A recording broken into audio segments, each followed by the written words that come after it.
На каждого из нас, извините, можно накопать статью, на каждого. Под давлением, под хорошим избучкой на каждого можно накопать. И у многих здесь сидящих рыльца в пушко. Но я хочу сказать, на меня тоже можно. Вот буквально сейчас мне пришло, что Окулбала Асылбека Дженбекова Нуркан Керимбаев, который был пресс-секретарем, выпустил сегодня по всем социальным сетям, что Карамушкина имеет дом за 500 тысяч, даже не за миллион, вот жал, за 500 тысяч баксов я имею дом на Лопаловке.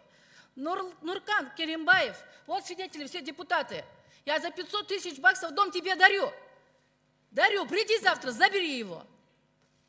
Я хочу сказать про дом, который он взял в Койташе, по книге, там, как необходимо все оформил. Сколько у нас сегодня депутатов, которые захватили земельные участки в центре города, построили дома для продажи. За вывезенные деньги сегодня за границей строят дома. Каким путем они заработали? Это следующая власть уже будет. Биз мындай улуттуу маселени талкуулап жатканда мен айрым кесиптештерге кайрылып кетет элем.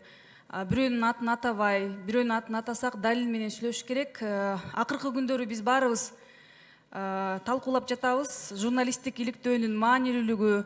Мен ар дайым журналист катары профессионалдуу журналисттер тараптамын.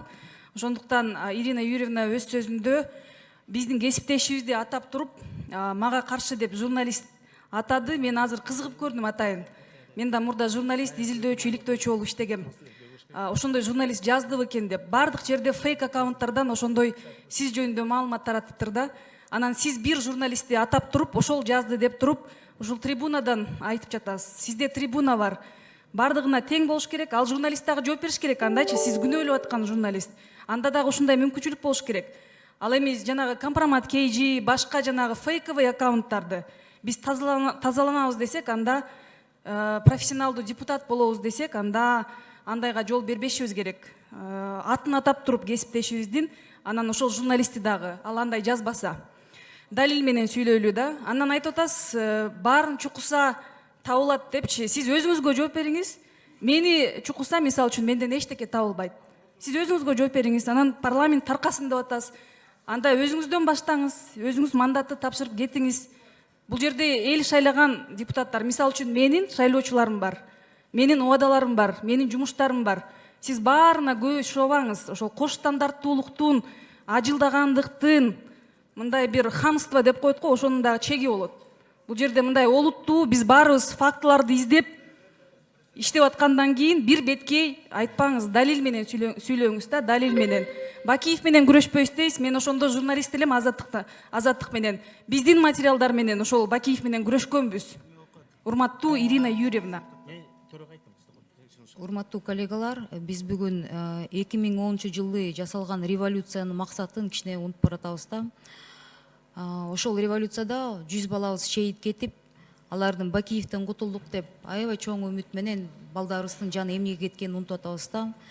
Анан, Ирина Юрьевна, я вас не комментирую, но я просто хочу напомнить о том, что вот в ответ на ваши слова о том, что про Бакиевых не вспоминали.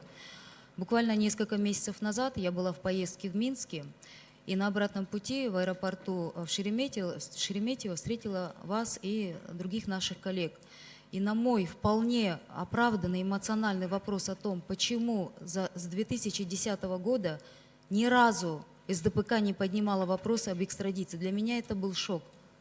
Всем здесь сидящим моим коллегам, я думаю, всей стране известно, что моего отца, депутата Джор Кенеша Сурабалдиева Джергалбека, в свое время застрелили клан, семейное правление как раз-таки Бакиевых.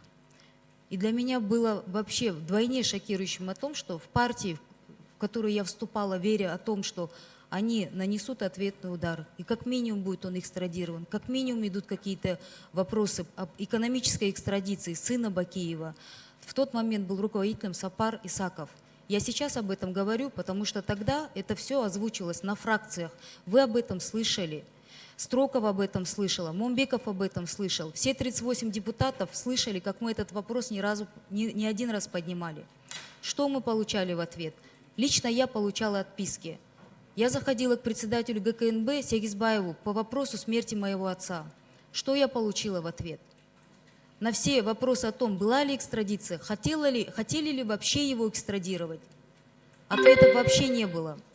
Поэтому для меня вполне осознанно сейчас вот говорить о том, что каждый должен нести ответственность за то правление, в котором... 10 секунд. Для моей семьи это очень тяжелый вопрос. И для многих ребят, которые погибли, особенно для рядовых членов СДПК в регионах, вопрос Бакиевых острый. И надо признать, наш экс-президент, он не занимался этим